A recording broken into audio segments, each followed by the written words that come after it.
ప్రతిపక్షంలో ఉన్నామని ఎవరికి భయపడే ప్రసక్తే లేదన్నారు విజయసాయిరెడ్డి. మళ్ళీ 5 ఏళ్లు తిరిగేసరికి వైసీపీ అధికారంలోకి వస్తుందని, మధ్యంతర ఎన్నికలు వచ్చినా వైసీపీదే అధికారం అన్నారు. ఇప్పుడు ఎవరైతే తోక ఆడిస్తున్నారో అధికారంలోకి వచ్చాక వారి తోక కత్తిరిస్తామని హెచ్చరించారు.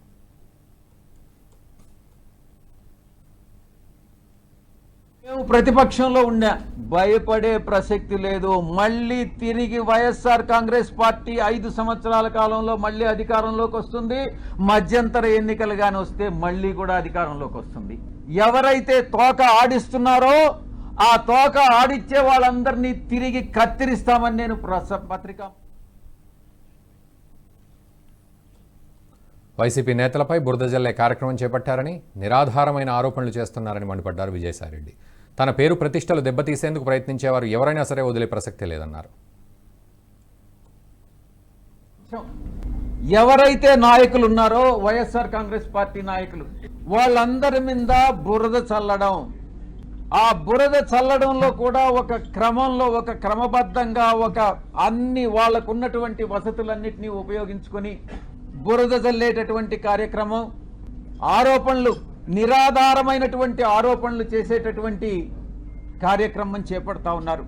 ఇదంతా పద్ధతి ప్రకారమే జరుగుతూ ఉంది. నేను ఒక్కటే చెప్తా ఉన్నా, ఎవరైతే ఈ నిరాధారమైన ఆరోపణలు చేశారో, ఎవరైతే నా పేరు ప్రతిష్టలు దెబ్బతీసేదానికి ప్రయత్నించారో వాళ్ళు ఎంత పెద్దవాళ్ళైనా, ఏ పార్టీకి చెందినటువంటి వాళ్ళైనా, అది మా పార్టీలో వాళ్ళైనా కావచ్చు, అధికార పార్టీకి సంబంధించినటువంటి వాళ్ళైనా కావచ్చు, వదిలే ప్రసక్తే లేదు అని నేను ఘంటాపదంగా చెప్తా ఉన్నా. ఆరోపణలు చేస్తే అర్థం చేసుకుని రియాక్ట్ అయ్యేందుకు సమయం పట్టిందని, వారి వద్ద ఆధారాలు ఉంటే చూపించాలన్నారు. ఏదైనా పనులపై 2 వ్యక్తులు కలిస్తే ఏదేదో ఆరోపణలు చేస్తే మనం ఏం చేయలేమన్నారు. తర్వాత ఆధార ముందు ఫస్ట్ ఏం జరిగిందని నాకే తెలీదు, నాకు సంబంధం లేనటువంటి విషయం. నాకన్నా ముందు మీకే తెలిసింది ఏం జరిగిందని అనేది. ఆ తర్వాత అర్థం చేసుకుని ఆధారాలు సేకరించి దాని మీద రియాక్ట్ అయ్యేదానికి 3 రోజులు పట్టింది. 3 రోజులు కాకుండా 4 రోజులు పట్టచ్చు. నీ పేరేంది? ఉదయ్. నీకు నాకు ఏం పరిచయం ఉంది? ఎన్నిసార్లు కలిసాం చెప్పు, నువ్వే చెప్పు. చెప్పరా బాబు, నువ్వు ఎన్నిసార్లు మన ఇద్దరం కలిసాం చెప్పు, నిజం చెప్పు. నువ్వు మనం కలవలేదు కదా, ఇప్పుడు కలిసాం కదా, ఇంక 2 సార్లు కలుస్తాం కదా, 4గోసారి ఆరోపణలు చేస్తాం మన ఇద్దరం గే అని చెప్పి ఎవడన్నా అంటే ఏం చేస్తారా బాబు?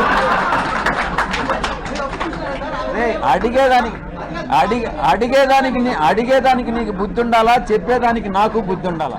వాడిని అడుగు, వంశీకృష్ణ గారిని అడుగు, చెప్తాడు. నిజాలు ఏందని అనేది వంశీకృష్ణ.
ఈ వీడియో మీకు నచ్చినట్టయితే లైక్ చేయండి, 10 మందికి షేర్ చేయండి. అలాగే కామెంట్ల రూపంలో మీ అభిప్రాయాలను మాతో పంచుకోండి. Nationalist hub group of channels ను సబ్స్క్రైబ్ చేసుకుని తెలుగునాట జాతీయవాద జర్నలిజాన్ని ప్రోత్సహించండి. ఈ వీడియో కింద ఉన్న బెల్ ఐకాన్ పై క్లిక్ చేయడం మర్చిపోవద్దు.